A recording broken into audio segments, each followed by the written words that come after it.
Mr. Permanent Secretary, General Joseph Musanyifu, Your Excellency the Ambassador of Ireland to Uganda, my sister Margaret Sekaja, with whom I've worked for quite a bit of time, representative of the Chairman Electoral Commission and Secretary NGO Bureau,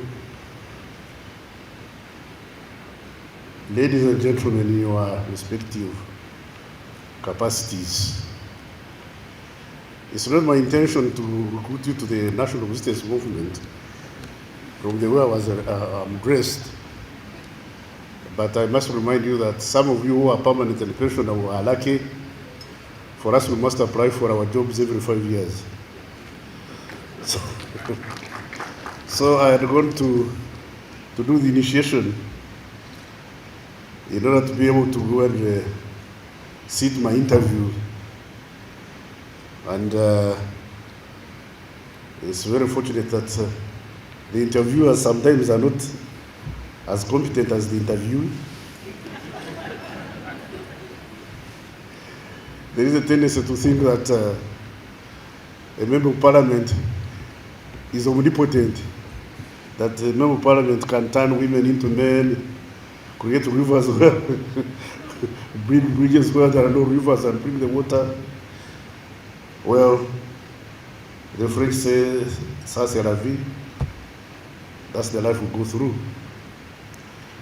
So I don't intend to recruit you to the national resistance movement, but I want you to vote for us. Just vote for the national resistance movement. Whether you like us or don't like us, it's okay. Then the rest we shall discuss. I'm here for this dialogue, and I know it's an anxious moment in that we are going for elections. And the NGO world is interested in the conduct and outcomes of the elections. As the steward of internal security, law and order and harmony, I want to pledge on behalf of the Ministry of Internal Affairs that on our part, we shall conduct the elections in accordance with the law.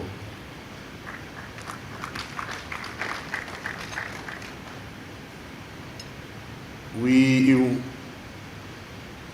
ask all the participants not to agree with us, but to conduct their activities in accordance with the law. And in so doing, we shall avoid conflict. If we all stick to our mandate and do things the way we are supposed to do them, there will be no room for conflict. Let's give each other working space. Don't interfere with the political parties, and the political parties should not interfere with the police. The NGO bureau, the NGO world should not interfere with the ministry's responsibilities, or with the political parties. Do your job within your mandate. We promise to do our job within our mandate, and I beg the political parties to play their role within their mandate. Don't cross into each other's workspace, because that brings conflict. The space gets overcrowded, and then people start stepping on each other. I can proudly announce that for the last 4 years, for which we've been in charge of the internal security, law and order, as you notice, we've not had big incidents of tear gas. And my friends from the police, they are complaining that the tear gas is is getting obsolete. We've achieved this not because we are superhuman beings, but because we have listened to each other. We've been able to largely listen to each other. Yes, there have been some ugly incidents where some overzealous people, overzealous individuals, have done things sometimes outside their mandate, and it has caused a bit of friction. But that friction has been restricted. We've not had massive population, shouting, the population shouting on the streets, closing markets and shops, and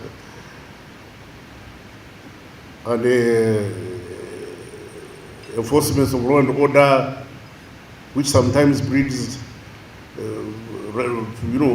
borders on police brutality. No, we've not had that.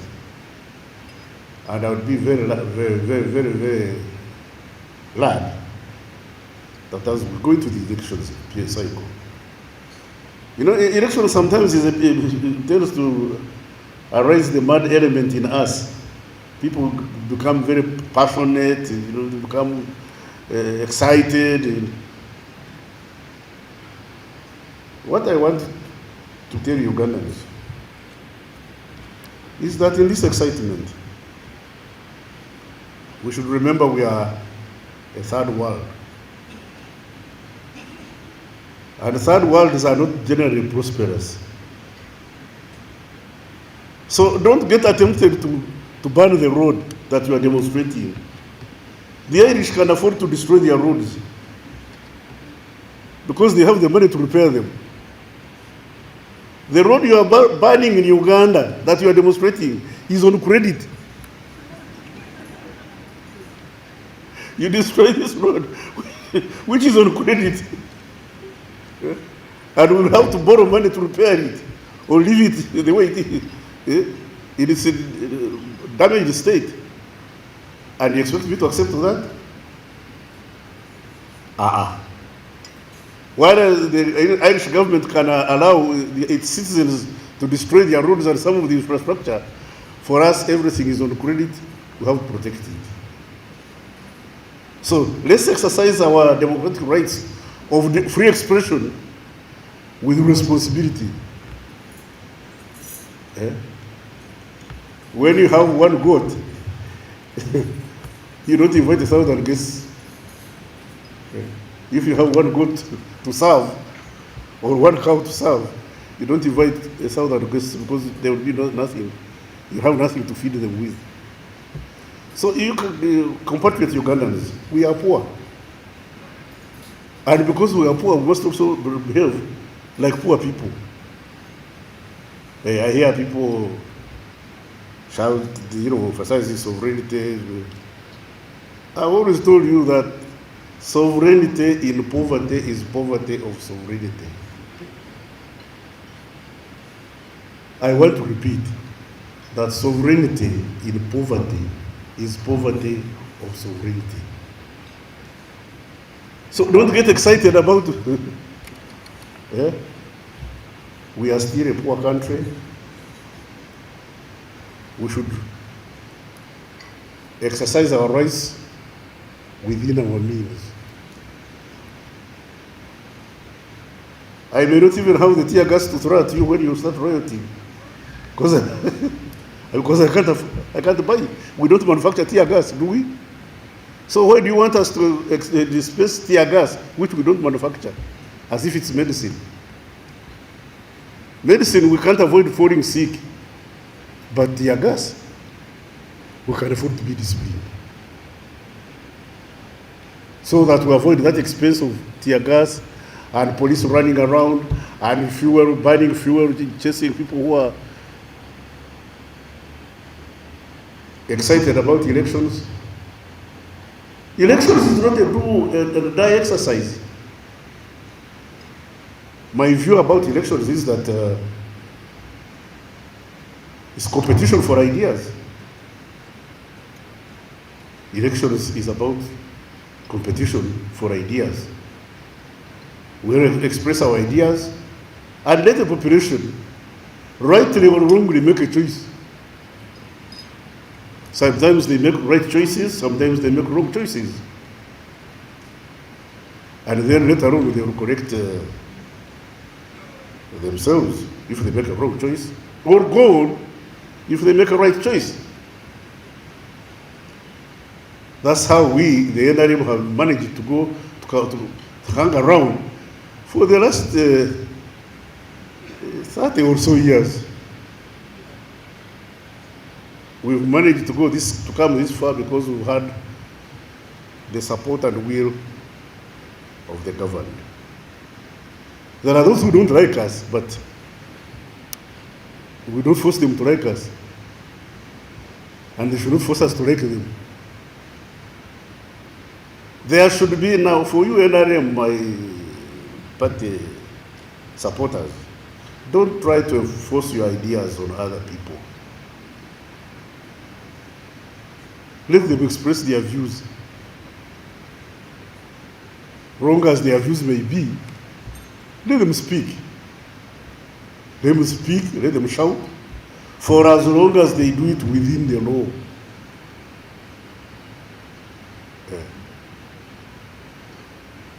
Let everybody say what they want to say for as long as they do it within the law.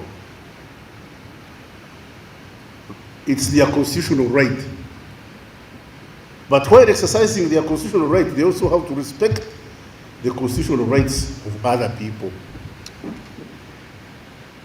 The NRM has constitutional rights. The police has constitutional rights and mandates. The Electoral Commission has constitutional rights and mandates. The political parties have their constitutional space and mandate. Let all of us respect our respective mandates. And where we disagree, we call for dialogue. Like today. Where we disagree, we call for dialogue and try to iron out our points of disagreement. And if we don't agree completely, then there is this gentleman hired by the state to resolve differences, the courts. Where we can't agree by dialogue, we go to court and uphold the principle of rule of law as enshrined in our Constitution. I welcome you from the NGO world and appreciate your role. I appreciate your role and respect the contribution you are making so far. Well, like in every aspect of life, you very well know in nature there are no sharp edges. There are no sharp edges in nature. Occasionally, the NGOs overstep their mandate. Because out of every 10 people, you always find somebody who is errant. Some people within the NGO world overstep their mandate. And that's not a warrant for condemning the NGO world. Some NGOs overstep their mandate. And our duty as government is to try to bring them back. That's not a warrant for condemning the NGO world and damning them and hiding them like goats. Bwana Ukero, no, these are not goats. You don't have to. The NGO world and ourselves are not monolithic in thinking. Sometimes they espouse wrong ideas. It's our duty to listen, but most often they espouse correct ideas. We should therefore listen to them. Government listen to the NGOs, NGOs listen to government. Where we disagree, we sit down and discuss. I believe in discussion. And as an army officer, I remember my training, my first training was the greatest general is that one who wins a war without shooting. The greatest general is that one who wins a war without shooting, without firing a bullet. And I aim for the highest. I want to win my wars without shooting. And only shoot when it's necessary, when it's absolutely necessary, when I have no other alternative. Now I think if we go by that dictum, we shall succeed. I will not go into the niceties of government and NGOs because I know your anxiety, elections. And I think I've addressed your anxiety. We are committed to conducting free, fair, transparent elections. And it takes two to tango. Let everybody play their part, and we shall succeed together. Remember, we're a third world. I thank you very much. Thank you for listening to me. It's so difficult for you to forget your contribution to this process and the NGO dialogue. And he's also whispered to me that he's going to Serbia. And you know, Serbia, well, it's a very good country, but I wish him good luck.